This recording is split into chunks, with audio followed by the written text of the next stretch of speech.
പൊതുമേഖലയെ സ്വകാര്യ മേഖലയ്ക്ക് അടിയറ വയ്ക്കാമോ? ഞാൻ ചോദിക്കട്ടെ, കേരളത്തിലെ സർക്കാർ ആശുപത്രികളെ സ്വകാര്യവൽക്കരിച്ചാൽ എനിക്ക് പുറത്തിറങ്ങാൻ പറ്റുമോ? ബാക്കിയൊക്കെ പോട്ടെ. അങ്ങനെ ജനങ്ങൾ അംഗീകരിക്കുമോ? ഒരു സർക്കാർ ആശുപത്രിയിൽ സേവനത്തിന് പോകുമ്പോൾ സ്വകാര്യ ആശുപത്രിയുടെ ബില്ല് കിട്ടിയാൽ എല്ലാവരും കൂടെ കടന്നൽക്കൂട്ടിലെ കല്ലെറിഞ്ഞാൽ ഇളകി വരില്ലേ? ആരെങ്കിലും വിവരമുള്ളവർ ചെയ്യുമോ? ഞാൻ പറഞ്ഞ എത്രയേ ഉള്ളൂ. മെഡിക്കൽ കോളേജുകളിലും സർക്കാർ ആശുപത്രികളിലും കെട്ടിടം പണിയാനും മറ്റ് സാമ്പത്തിക സഹായങ്ങൾക്കും ഏതൊരു സ്ഥാപനത്തിന്റെയും അംഗീകൃത സ്ഥാപനങ്ങളുടെ CSR ഫണ്ട് ഉപയോഗിച്ചാൽ എന്താ കുഴപ്പം? അതുകൊണ്ട് രോഗികൾക്ക് വല്ല കുഴപ്പമുണ്ടോ? ഡിപ്പാർട്ട്മെന്റിന് വല്ല കുഴപ്പമുണ്ടോ? അതാണ് ഞാൻ സൂചിപ്പിച്ചത്. ചിലർ പറഞ്ഞു നിലത്ത് കിടത്തില്ല എന്ന് മന്ത്രി പറയാൻ കാരണം ചില സ്വകാര്യ ആശുപത്രികളെ സഹായിക്കാനാണ്. അങ്ങനെയുണ്ടോ? അതായത് മെഡിക്കൽ കോളേജിൽ വരുന്ന ഒരു രോഗിക്ക് പോലും പ്രയാസം ഉണ്ടാവാൻ പാടില്ല. ആ രീതിയിൽ ഉള്ള ഒരു നിലപാടാണ് സംസ്ഥാന സർക്കാർ ആവിഷ്കരിക്കുന്നത്. കാരണം ഈ കാശും വെച്ച്, ധവളപത്രത്തിലെ കാശും വെച്ച് നമുക്ക് എന്തെങ്കിലും ചെയ്യാൻ പറ്റുമോ സാമ്പത്തിക വർഷത്തിൽ? പിന്നെ പ്രസ്താവന നടത്തി എത്ര കാലം ചെയ്യാൻ പറ്റും? ഇപ്പൊ എല്ലാവർക്കും അറിയാം, പുതിയ ഗവൺമെന്റ് വന്നു, ഒരു മധുവിധു കാലമാണ് 6 മാസക്കാലം. പക്ഷെ ആരോഗ്യവകുപ്പിന് അതുമില്ല. ആരോഗ്യവകുപ്പിന് മധുവിധുമില്ല. വന്നുടനെ തന്നെ വിമർശനങ്ങളാ. ഒരു തിരുവനന്തപുരത്ത് ഒരു ഓപ്പറേഷൻ കഴിഞ്ഞ രോഗിയുടെ കാലിൽ പുഴുവരിച്ചു എന്ന് പറഞ്ഞു. പക്ഷെ ഇവിടുത്തെ ഒരു പ്രശ്നം എന്താ അറിയോ? ഒരാക്ഷേപം വന്നാൽ അത് അന്വേഷിച്ച് നടപടിയെടുക്കുക, അല്ലാണ്ട് ഒരിക്കലും ആക്ഷേപം ഉണ്ടാവില്ല എന്ന് ഞാൻ പറഞ്ഞിട്ടുണ്ടോ? കഴിഞ്ഞ സർക്കാരിന്റെ കാലത്ത് സംഭവിച്ചെന്താ? ആക്ഷേപം പറഞ്ഞവരെ ആക്ഷേപിച്ചു. ഇവിടെ അങ്ങനെയല്ല. പരാതി പറഞ്ഞപ്പോൾ അന്വേഷിച്ചു, ഒരു ഡോക്ടർ കുറ്റക്കാരനാണെന്ന് കണ്ടു, പ്രാഥമിക അന്വേഷണത്തിൽ അദ്ദേഹത്തിനെ സസ്പെൻഡ് ചെയ്തു. എന്ന് ചോദിച്ചാൽ ഒരു കാര്യം ഞാൻ പറയാം, എല്ലായിടത്തും ചികിത്സാ പിഴവെന്ന് പറഞ്ഞിട്ട് എല്ലാ ഡോക്ടർമാരെയും സസ്പെൻഡ് ചെയ്താൽ പിന്നെ സർക്കാർ മേഖലയിലേക്ക് ഏതെങ്കിലും ഡോക്ടർ വരുമോ? അപ്പുറത്ത് പ്രൈവറ്റിൽ ചെന്നാൽ ഇതിന്റെ 3 ഇരട്ടി ശമ്പളമാണ്. പക്ഷെ സർക്കാർ ആശുപത്രികളുള്ള താല്പര്യം കൊണ്ട് ഡോക്ടർമാർ വരുമ്പോൾ നിങ്ങളൊക്കെ രോഗികളെ കൊല്ലുന്നവരാണെന്ന് പറഞ്ഞാൽ അവരെ ശിക്ഷിക്കാൻ കഴിയുമോ? അത് ശരിയല്ല. ചികിത്സാ പിഴവുകൾ കാണുമ്പോൾ പരിശോധിച്ച് അത് അന്വേഷണം നടത്തിയിട്ടാണ്. ഇപ്പൊ DME-നെ അന്വേഷണം ഏൽപ്പിക്കും, അല്ലെങ്കിൽ മറ്റു ആശുപത്രിയിലാണെങ്കിൽ DHS ഉണ്ട്.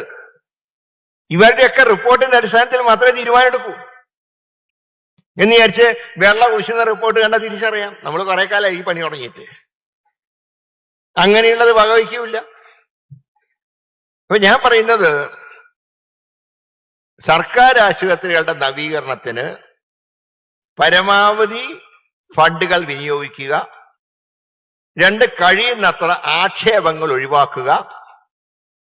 ഈ രോഗികളുടെ എണ്ണത്തിൽ ഇപ്പോ പ്രാഥമിക ആരോഗ്യ കേന്ദ്രങ്ങളിലും താലൂക്ക് ആരോഗ്യ കേന്ദ്രത്തിലൊക്കെ ഒരു നല്ല രീതിയിൽ ചികിത്സ കിട്ടിയാൽ പിന്നെ നമുക്ക് മെഡിക്കൽ കോളേജിലേക്ക് വരവ് ഒഴിവാക്കാം. ഇപ്പൊ മെഡിക്കൽ കോളേജിലെ ഡോക്ടർമാർക്ക് സമാധാനത്തോടെ അവരുടെ ഡ്യൂട്ടി നിർവഹിക്കാം. അല്ലെങ്കിൽ എന്ത് പറ്റും? മുറിവ് കെട്ടാനും ഡോക്ടർ, സർജറി നടത്താനും ഡോക്ടർ. അങ്ങനെ വന്നാൽ ഡോക്ടർമാരും മനുഷ്യരല്ലേ, ദൈവദൂതന്മാരല്ലല്ലോ.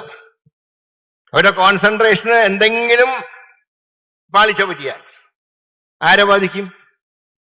രോഗികളെ ബാധിക്കും. പിന്നെ ആക്ഷേപം വരും.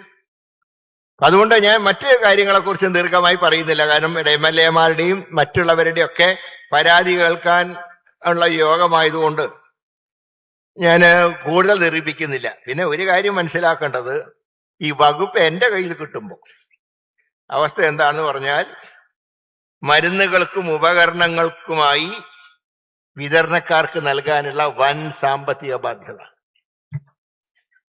അത് ഞാൻ മുഖ്യമന്ത്രിയോട് പറഞ്ഞിട്ടുണ്ട്, അങ്ങോടെ സഹായിച്ചാൽ മാത്രമേ, അങ്ങയുടെ വകുപ്പ് ധനകാര്യം സഹായിച്ചാൽ മാത്രമേ മുന്നോട്ട് പോകാൻ കഴിയൂ. കൊടുത്ത കാശുണ്ടല്ലോ, ഇനിയുള്ള കാശ് ചെലവഴിക്കുന്നതിനെ കുറിച്ചാണ് മറ്റു മാർഗങ്ങൾ ആലോചിക്കാവുന്നത്. പക്ഷെ കൊടുത്ത സാധനത്തിന് കാശ് കൊടുക്കണ്ടേ? അല്ലെങ്കിൽ അവര് ഇനിയുള്ള സാധനങ്ങൾ തരൂ. ഉദാഹരണം പറഞ്ഞാൽ, ഈ ഇതിന്റെ ഒരു ചെലവെന്ന് പറയുന്നത്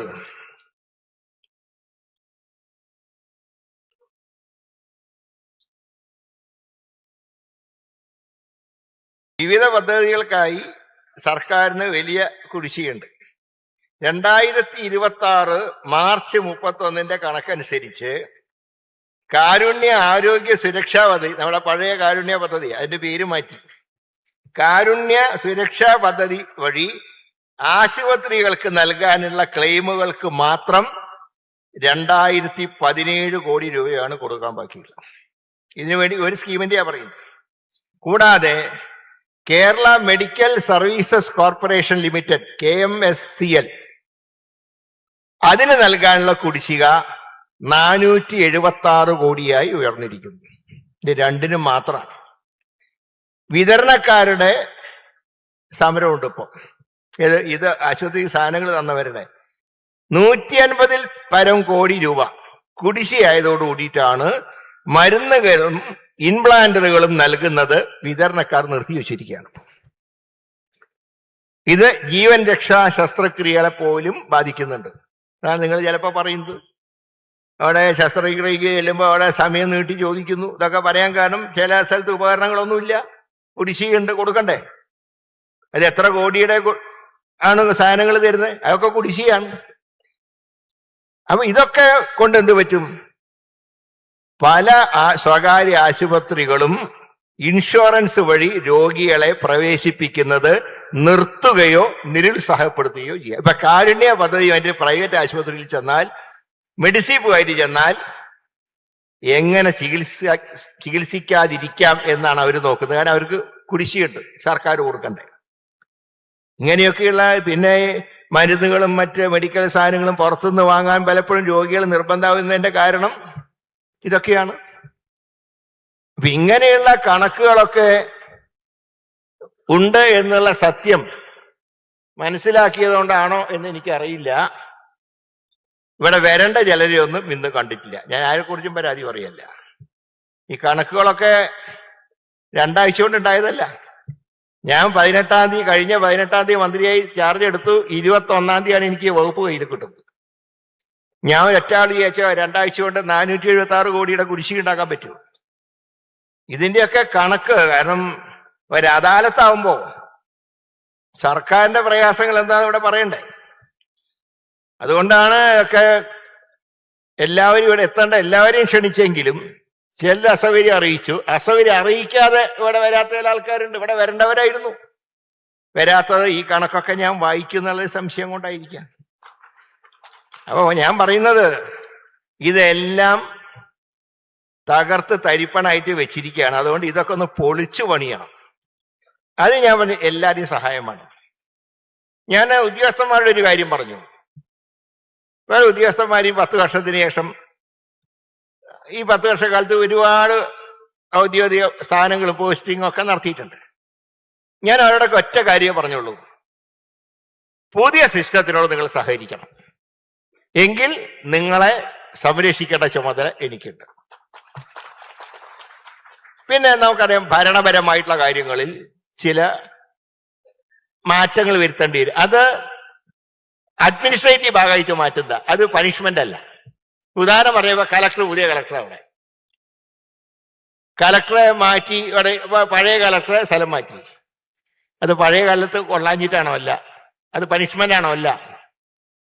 അത് ഭരണപരമായിട്ടുള്ള മാറ്റങ്ങളുടെ ഭാഗമാണ്. അങ്ങനെ ചിലയിടത്ത് പ്രിൻസിപ്പളിനെ മാറ്റും, പിരിച്ചുവിടുന്നില്ല, ട്രാൻസ്ഫർ ആണ്. ഇപ്പൊ തിരുവനന്തപുരം മെഡിക്കൽ കോളേജിന്റെ പ്രിൻസിപ്പളെ എറണാകുളം മെഡിക്കൽ കോളേജിന്റെ പ്രിൻസിപ്പളാക്കി.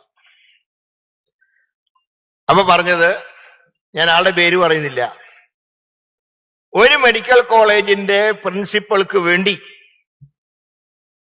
പ്രിൻസിപ്പൽമാരെ മൊത്തം മാറ്റി.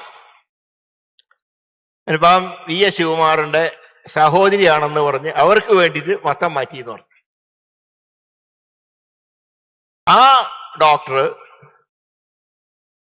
SC വിഭാഗത്തിൽപ്പെട്ട ഡോക്ടറായിരുന്നു. അന്വേഷിച്ചപ്പോൾ അവരെയാണ് ശിവകുമാറിന്റെ VS ശിവകുമാറിന്റെ സഹോദരി എന്ന് പറഞ്ഞു. അപ്പൊ ഈ നുണകൾ പ്രചരിപ്പിക്കുന്നതിന്റെ ഉദാഹരണം ഞാൻ പറയാം.